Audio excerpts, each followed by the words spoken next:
மருத்துவத்தை பொறுத்த வரைக்கும் 2 வகையான பத்தியம். ஒண்ணு நோய்க்கான பத்தியம், இன்னொன்னு மருந்திற்கான பத்தியம். ஸோ இந்த மருந்தெல்லாம் சாப்பிடும்போது இதை கொஞ்சம் அவாய்ட் பண்ணிக்கோங்க. இல்லைங்க உங்களுக்கு நோய் இருக்கிறது இல்லையா, இந்த உடல் நலம் நீங்கள் சீக்கிரம் பெறணும்னா இந்த உணவுலாம் ஃபாலோ பண்ணிக்கோங்கன்னு நம்ம சொல்கிறோம். அவ்வளோதாங்க வித்தியாசம். பத்தியம்னா ரொம்ப பயந்துட வேண்டாம். உடலுக்கு ஆகாததை நம்ம ஒதுக்கி வைக்க போகிறோம். ஸோ நான் தெளிவாக சொல்லும் போதே நான் சொல்லிடுவேன், இதெல்லாம் நீங்கள் சாப்பிடாதீங்கன்னா முகம் லைட்டாக சேஞ்ச் ஆகும். இதெல்லாம் மருந்துக்கு இல்லைங்க. நீங்கள் சித்தா மருந்து எடுத்தாலும் எடுக்கலனாலும் இந்த டயட் ஃபாலோ பண்ணிங்கன்னா சீக்கிரம் க்யூர் ஆயிடலாம். உங்களுக்கு இருக்கக்கூடிய ஹெல்த் இஷ்யூஸ்க்கான ஒரு டயட் பிளான் இப்போ நான் சொல்லியிருக்கேன்னொடனே, ஓ அப்படியா, சரி கொஞ்சம் சமாதானம் தெரியும். ஸோ அந்த மாதிரி அந்த பத்தியம் அப்படின்னு சொன்னாலே பயப்பட வேண்டாம். நம்ம ஹெல்த்தியாக இருக்கிறதுக்கான வழிமுறை தான் அது. சரிங்க.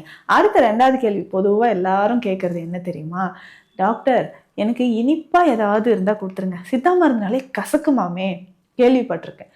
அது என்னங்க கசப்பு? கசப்பு தாங்க உடலுக்கு நல்லது. எல்லா மருந்தும் நமக்கு கசப்பாக இருக்காது மருந்துகளை பொறுத்த வரைக்கும். சிலர்லாம் கசப்புன்னு தெரிஞ்சும் டெய்லி சாப்பிட்றவங்க இருக்காங்க. எதை சொல்கிறேன்னு உங்களுக்கு தெரியும். அது ஆனால் உடலுக்கு நமக்கு தீங்கு தான் தருது. ஆனால் மருந்தில் கசப்பாக எடுக்கிறது நம்ம உடலுக்கு நல்லது தான் தருது.